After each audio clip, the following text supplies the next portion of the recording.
I already had it, but it's good.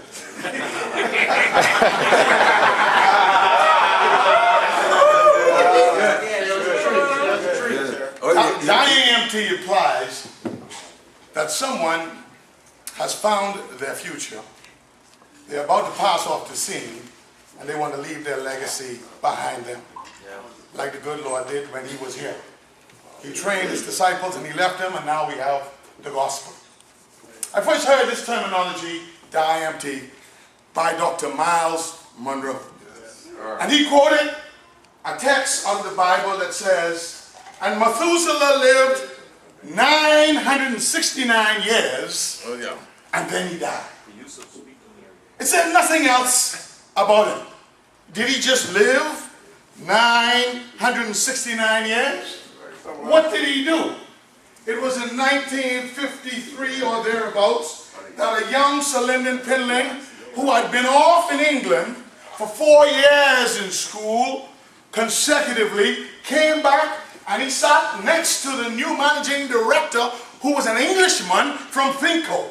And he was coming back to the Bahamas, and they struck up a good relationship.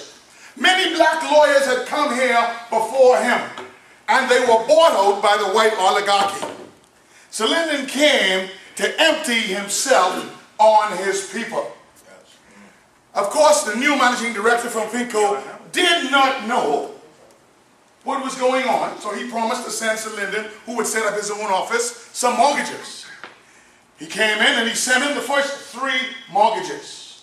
And then the oligarchy asked Sir Lyndon to join him like the other black lawyers had done. Sir Lyndon said no, and the mortgages stopped.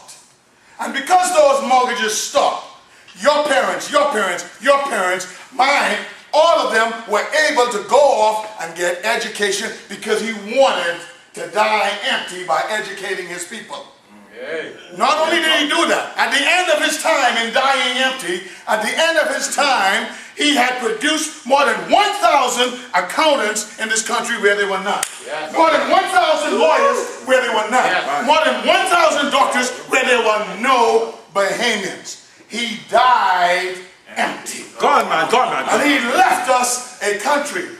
No, majority rule day isn't a political party thing. Majority rule allows you to sit here and brag about being a vice president of a bank, and brag about being a manager of a bank, and brag about having some great position which you could not have. He died empty and he filled us up. So how do you fill yourself up? How do you find your future? You have to read. You have to experience. You have to gain your training from Toastmasters. But a lot of you are looking to the future, and you're looking ahead for the future. The future is not ahead of you, says Dr. Munroe. The future is inside. Oh, God. So you got to look inside. You see, and you have to dig inside of you. Most of the valuable things on this earth you have to dig for. That's what makes them valuable. That gold is $1,800 an ounce because you gotta dig.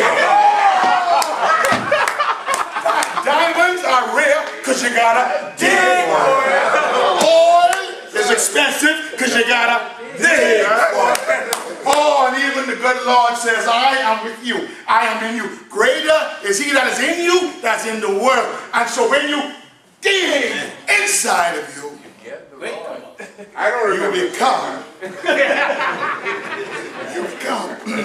you become valuable.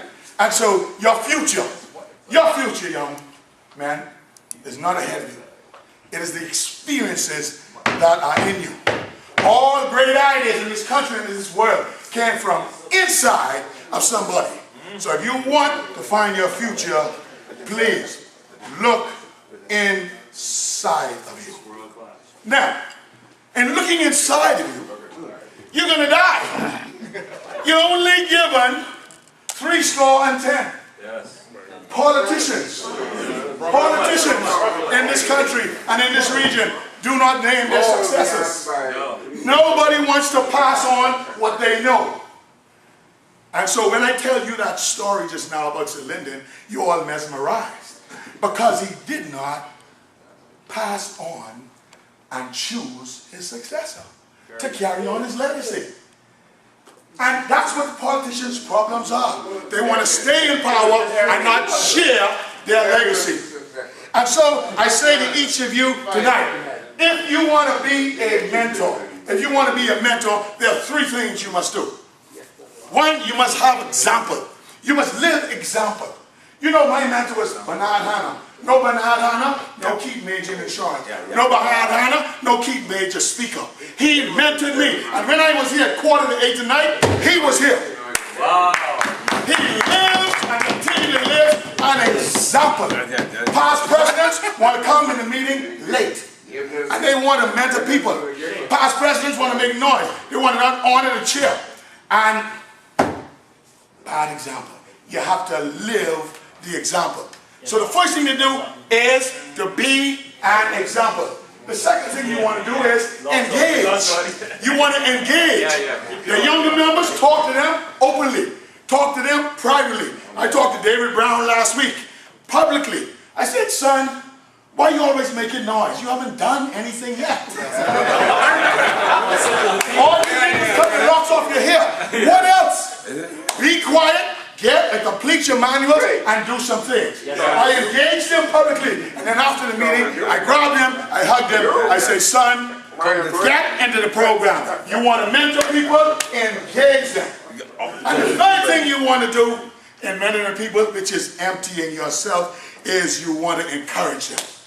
Show them the vision where they can be. As I look in this audience, I do not see President. I see a young man that could be like Sir Lyndon Finland.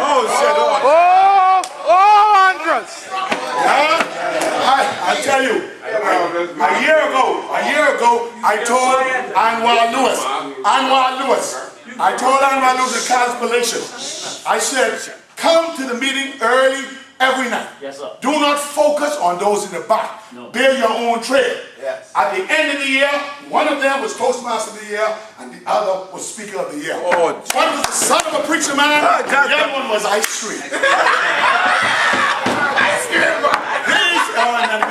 But the greatest story I ever met, and you do not know about this story. You do not know about this story.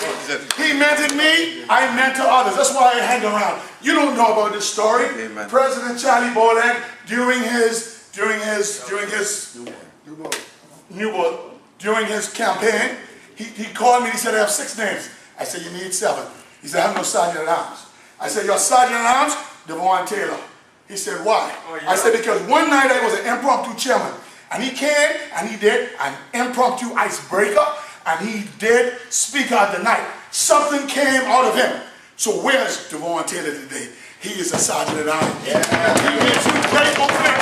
Not only that, he won the club's humorous speech contest. Last week he won the area's speech contest. Yes, I am emptying myself. You know the last time I spoke, I named my 5 Paul Garrett. So I'm getting ready to die. So I am emptying myself. And I say to each of you, engage, encourage, and have an example. Because when I've come to last mile,